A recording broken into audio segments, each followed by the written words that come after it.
এই হচ্ছে ডায়মন্ড হারবার মডেলে অভিষেক বন্দ্যোপাধ্যায়ের সেবাশ্রয়। সেখানেই নাকি কয়েকশো কোটির দুর্নীতি অভিযোগ করলেন আজকে বিজেপি নেতা অভিজিৎ দাস ববি। সেবাশ্রয়ের বিরুদ্ধে থানায় অভিযোগ, এখানে চিকিৎসা ব্যবস্থার নামে ভুরি ভুরি অভিযোগ, সেবাশ্রয়ের দুর্নীতির তথ্য, কয়েকশো কোটির দুর্নীতি। কি দুর্নীতি, কাদের কাদের বিরুদ্ধে অভিযোগ, দেখুন কাদের কাদের বিরুদ্ধে অভিযোগ। প্রথমে এই নাম রয়েছে শ্রী অভিষেক বন্দ্যোপাধ্যায়, একেবারে member of parliament diamond Harbour. দ্বিতীয় নাম কার? দ্বিতীয় নাম দেখুন, অভিষেক ব্যানার্জির পর সুমিত রায়, অর্থাৎ যাকে ধরার জন্য এখন হন্যে হয়ে ঘুরছে পুলিশ, খুঁজছে পিএ অভিষেক বন্দ্যোপাধ্যায়ের, অয়ন ঘোষ দস্তিদার, এও অভিযুক্ত। জাহাঙ্গীর খান ফলতার, সেই বেতাজ বাদশাহ দিলীপ মণ্ডল, যাকে ইতিমধ্যেই গ্রেফতার করা হয়েছে, বিধায়ক হয়েছেন এবার। অর্থাৎ এই এতজনের বিরুদ্ধে অভিযোগ, এবং সেই নামগুলো বিরাট বিরাট প্রভাবশালী। সরাসরি চলে যাব প্রতিনিধি অর্পণের কাছে। অর্পণ, অভিজিৎ দাস কি অভিযোগ করলেন, কি কি নির্দিষ্ট অভিযোগের সেবাশ্রয়ের নামে?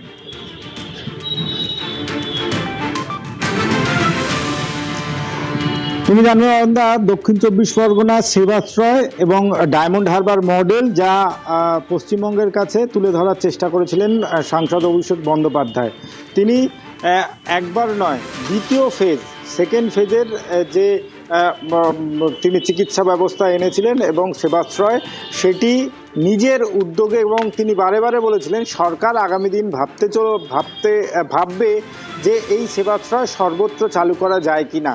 সেখানেই অভিযোগ আনলেন এই কেন্দ্রেরই বিজেপি প্রার্থী অভিজিৎ দাস, ওরফে এক নামে যাকে ববি বলে সবাই চেনে। তিনি সেখানে কি অভিযোগ করছেন, বিষয়টি ভাবলে কিন্তু যে দেখা যাবে যে সেখানে অভিযোগ করা হচ্ছে যে এই সেবাশ্রয়ে যারা চিকিৎসক এসেছিলেন তারা হোমিওপ্যাথি চিকিৎসক, তারা কেউ ফার্স্ট ইয়ারের, কেউ সেকেন্ড ইয়ারের, কেউ থার্ড ইয়ারের ছাত্র, তাদেরকে নিয়ে আসা হয়েছিল হোমিওপ্যাথি চিকিৎসক। তারা এসে অ্যালোপ্যাথি চিকিৎসা করেছেন, তারা সেখানে লিখে দিয়েছেন, কোথাও দেখা গিয়েছে যে ট্রান্সফার করে দিয়েছেন, কোথাও দেখা যাচ্ছে তারা ওষুধ লিখেছেন, আবার কোথাও দেখা যাচ্ছে তারা ওখানেই ইসিজি করা হচ্ছে। এখানে নিয়ম কি রয়েছে তুমি নিশ্চয়ই জানবে, এবং দর্শকদের কাছে বলবো যে এই চিকিৎসা ব্যবস্থাতে ইসিজি এবং এক্স রে সেখানে করার জন্য যে বৈধ অনুমতি, সেই অনুমতি ক্রমে যেখানে এটি হওয়ার কথা, সেখান থেকে নিজের বলে, অর্থাৎ সাংসদ অভিষেক বন্দ্যোপাধ্যায় তার নিজের ক্ষমতা বলে তিনি নিয়ে চলে গেলেন ক্যাম্পে, এবং সেখানে গিয়ে যে পদ্ধতি মানা উচিত সেই পদ্ধতি না মেনেই তিনি চিকিৎসা পরিষেবা দিলেন। কারা দিলেন? হোমিওপ্যাথি চিকিৎসকরা অ্যালোপ্যাথিক চিকিৎসা করলেন, এবং সেখানেই অভিযোগ দায়ের করেছেন অভিজিৎ দাস, এবং তিনি সেখানে নির্দিষ্ট করে অভিযোগ দায়ের করলেন অভিষেক বন্দ্যোপাধ্যায়, তার সঙ্গে তার পিএ সুমিত, তার পিএ অয়ন, এবং যারা প্রভাবশালী ছিলেন এই এলাকার অনেকে বিধায়ক রয়েছে, তুমি যেমন বলছিলে দিলীপ মণ্ডলের নাম, জাহাঙ্গীর খান, বেতাজ বাস্তা, তিনি ছিলেন ডায়মন্ড হারবারের, শামীম আহমেদ, তিনি ডায়মন্ড হারবার লোকসভা কেন্দ্রের এবারে মগরাহাট থেকে তিনি প্রতিদ্বন্দ্বিতা করে জিতেছেন। এই ধরনের 10 জনের নামে অভিযোগ দায়ের করলেন। কি বললেন অভিজিৎ দাস তারপরে দেখুন। যেভাবে ও মানুষকে ঢপবাজি দিচ্ছে, টুপিবাজি পড়িয়েছে, এবং জোর করে ফোর্সফুলি ডায়মন্ডবাসীর মানুষদেরকে ওই সেবাশ্রয়ে যেতে বাধ্য করেছে। কেন? ভিড় দেখানোর উদ্দেশ্যে মিডিয়ার সামনে। হাতুড়ে ডাক্তারদের, হোমিওপ্যাথি স্টুডেন্টদের নিয়ে ও এখানে রুগী দেখিয়েছে। তাই আজকে আমি অভিযোগ করে গেলাম। এবং সবচেয়ে বড় কথা, আমাদের একটা মারাত্মক আইন আছে, PNDT অ্যাক্ট 1994। সেই অ্যাক্ট অনুযায়ী কোনো আল্ট্রাসোনো বা এক্স রে সরকারি অনুমতি বিনা এবং যেখানে সেখানে আপনি স্থানান্তরিত করতে পারবে না। আমরা তার জেল ও জরিমানা হবেই, মাস্ট।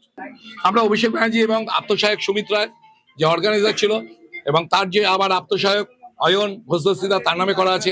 এছাড়া যত এখানে অপারেশনাল অ্যাসেট যারা ছিল অভিষেক ব্যানার্জির, দিলীপ মণ্ডল, নবকুমার বেতাল, জাহাঙ্গীর খান, মেহবুব গায়েন, আপনার শামীম, গৌতম অধিকারী, আর যারা আছে সব। এই যে দেখছেন, এটা হচ্ছে একজন হোমিওপ্যাথি ডাক্তার যে অভিষেকের সঙ্গে রয়েছে। এখানে তাদের রেজিস্ট্রেশন নাম্বার সহ আমি দিয়ে দিচ্ছি। এই হোমিওপ্যাথি ডাক্তারের সেবাশ্রয় রয়েছিল, তার সব ফুটেজ আছে আমাদের কাছে। এই সেবাশ্রয় নিয়ে দুর্নীতির অভিযোগ উঠল, কিন্তু এর আগে রাজনীতিও উত্তপ্ত হয়েছিল। আবিরের সঙ্গে কথা বলবো, কারণ আপনাদেরকে মনে করিয়ে দিই, মমতা বন্দ্যোপাধ্যায় তখন স্বাস্থ্যমন্ত্রী, স্বাস্থ্য কেন্দ্র রয়েছে, হাসপাতাল রয়েছে, তারপরেও মমতা বন্দ্যোপাধ্যায়কে ছাপিয়ে যাওয়ার জন্যই কি এই সেবাশ্রয়? কি হয়েছিল রাজনীতিতে তখন, আবির বলবে। একেবারেই ঠিক অয়নদা, এবং তুমি জানোই যে ডায়মন্ড হারবার এবং তারপর নন্দীগ্রাম দুটো জায়গাতে হচ্ছে এই সেবাশ্রয় করা হয়, এবং তখনও তৃণমূল কংগ্রেসের অভ্যন্তরে গুঞ্জন শুরু হয়েছিল, যেখানে রাজ্যের স্বাস্থ্যমন্ত্রী ছিলেন খোদ মমতা বন্দ্যোপাধ্যায়। বিভিন্ন সরকারি স্বাস্থ্য পরিষেবা নিয়ে তিনি বারবার ধরে কথা বলছিলেন। বিভিন্ন প্রাথমিক চিকিৎসা কেন্দ্র হোক, যে হাসপাতালগুলি তৈরি করা হয়েছিল সেখানকার চিকিৎসা ব্যবস্থা নিয়ে রাজ্যের তরফ থেকে ভূয়সী প্রশংসার কথা সেই সময়কার মুখ্যমন্ত্রীর গলা থেকে শোনা যেত। তখন কি করে তার দলেরই একজন সাংসদ তিনি তার নিজের এলাকাতে এই ধরনের স্বাস্থ্য শিবির তৈরি করে সেখানকার মানুষজনদেরকে স্বাস্থ্য পরিষেবা দেওয়া হচ্ছে এই বার্তা দেওয়ার চেষ্টা করেন। এবং অনেক তৃণমূল কংগ্রেসের নেতা সে সময় প্রকাশ্যে মুখ না খুললেও তাদের বক্তব্য ছিল যে কোথাও গিয়ে যে ব্যক্তি পরিচয় সেটাকে বৃহত্তর আকারে দেখানো, সরকারের যে ভূমিকা সেই ভূমিকার সমালোচনা এর মধ্য দিয়ে করা হয়। যদিও বিভিন্ন সময় দাঁড়িয়ে অভিষেক বন্দ্যোপাধ্যায় তার উত্তর দিতে গিয়ে উল্লেখ করেছিলেন যে তিনি সাংসদ হিসাবে ভোটে জিতেছেন, তিনি তার এলাকার মানুষের কাছে মনে করছেন যে আরো বেশি করে চিকিৎসা দেওয়া উচিত, সেই কারণে তিনি সেবাশ্রয় শিবিরের আয়োজন করেছেন। এবং ডায়মন্ড হারবারের এই মডেলকে পরবর্তী সময় নন্দীগ্রামে নিয়ে যাওয়া হয়, এবং দেখতে পাওয়া যায় যে অভিষেক বন্দ্যোপাধ্যায়ের ডায়মন্ড হারবারের সেবাশ্রয় মডেলকে কার্যত আরো অন্যান্য জায়গাতেও বেশ কয়েকজন সাংসদরা শুরু করেন, বিশেষ করে ব্যারাকপুরেও হয়েছিল। কিন্তু যখনই সেবাশ্রয় হয়েছিল তখন তৃণমূল কংগ্রেসের অন্দরও এটিকে নিয়ে মস্ত বড় আপত্তি ওঠে, এবং তখনই গুঞ্জন ছিল যে আসলে বকলমে সরকারকে হেয় করার জন্য কি তাহলে এই সেবাশ্রয় হচ্ছে। ওকে, আর আজকে তো প্রচুর অভিযোগ জমা পড়লো, কিন্তু এর আগে 11ই মে মাটি খুঁড়ে সেবাশ্রয়ের ওই এলাকা থেকেই মাটি খুঁড়ে কোটি কোটি টাকার ওষুধ উদ্ধার হয়েছিল। সরাসরি চলে যাব অর্পণের কাছে। অর্পণ, কি হয়েছিল 11ই মে?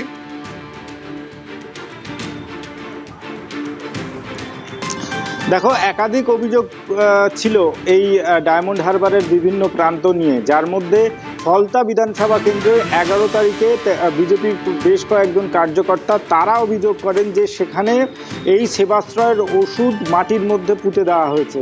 কথা মতো প্রশাসনিক আধিকারিকরা এবং স্বাস্থ্য ভবনের বেশ কিছু আধিকারিক তারা যান, এবং সেখান থেকে কোটি কোটি টাকার ওষুধ সেখান থেকে উদ্ধার হয়, যেটা মাটি চাপা দেওয়া ছিল। আর এখানে অভিজিৎ দাস ববি সেখানে কিন্তু বলেছেন যে কালো টাকা সাদা করার জন্য এটা একটা ছক হতে পারে, অথবা অভিষেক বন্দ্যোপাধ্যায় বিভিন্ন জায়গায় প্রভাব খাটিয়ে, এবং তিনি প্রায় 117 জনের নাম সেখানে দিয়েছেন যারা ভলেন্টিয়ারি করতেন, এবং ভলেন্টিয়ারির জন্য তারা সেখানে টাকা দিয়েছিলেন, অনুদান দিয়েছিলেন, তাদের প্যান কার্ড চেয়েছিলেন। এবং তোমাকে বলে রাখবো, এই নিয়ে এই সেবাশ্রয় এবং অভিষেক বন্দ্যোপাধ্যায়ের যে আর্থিক দুর্নীতি 9টি মামলা দায়ের হলো।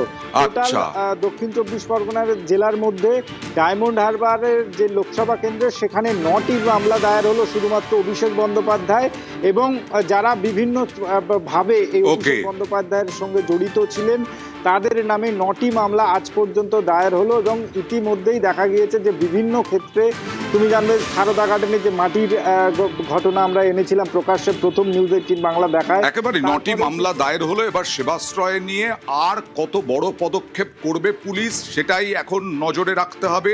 আর সেবাশ্রয় নিয়ে দুর্নীতির তদন্ত হোক সরব, পুরমন্ত্রী অগ্নিমিত্রা পাল।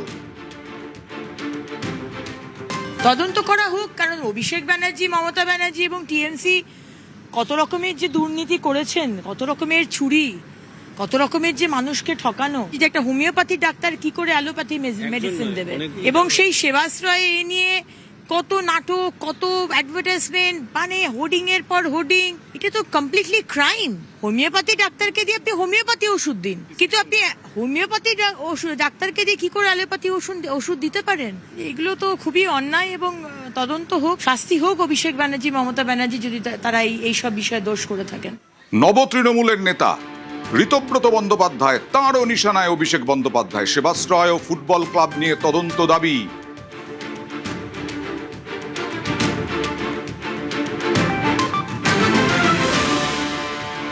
বালিতে কোটি কোটি টাকার বিদেশি ওষুধ, দোয়াত কলম কালি এই নিয়ে বালি, সেই বালির যে তথাকথিত স্ট্রংম্যান, কি কৈলাস না কি নাম, পালিয়ে গেছিল, ধরা পড়েছে। এবং এই যে কোটি কোটি টাকার বিদেশি ওষুধ, এখন তো দেখা দরকার ওষুধগুলো ভেজাল না সত্যি ওষুধ। এর ফান্ডের উৎস কি? এটা কি সরকারি কোষাগার থেকে ফান্ড ডাইভার্ট হলো, নাকি কয়লা, বালি, গরু, ডোলোমাইট এই টাকাগুলো এর মধ্যে রয়েছে? একটার পর একটা ফ্ল্যাট, এগুলো কার, কোথা থেকে আসছে, এর পেছনে কোন টাকা রয়েছে? ডায়মন্ড হারবার ফুটবল ক্লাব থেকে সেবাশ্রয়, কোনোটাই হচ্ছে তদন্তের বাইরে থাকা উচিত নয়। তদন্ত করলেই জানা যাবে যে ফান্ড ডাইভার্ট হয়েছে না ফান্ড সাইফানিং হয়েছে, এটা কাটমানির টাকা, তোলাবাজির টাকা, ল্যান্ড গ্রাবিং এর টাকা। ডায়মন্ড হারবার ফুটবল ক্লাব বা সেবাশ্রয়েরও কোনো রোল আছে কিনা মানি লন্ডারিং এর প্রশ্নে, কালো টাকা সাদা করা হচ্ছে কিনা, এগুলো সবটাই আমরা অনুরোধ করব সরকার যেন তদন্ত করে দেখেন।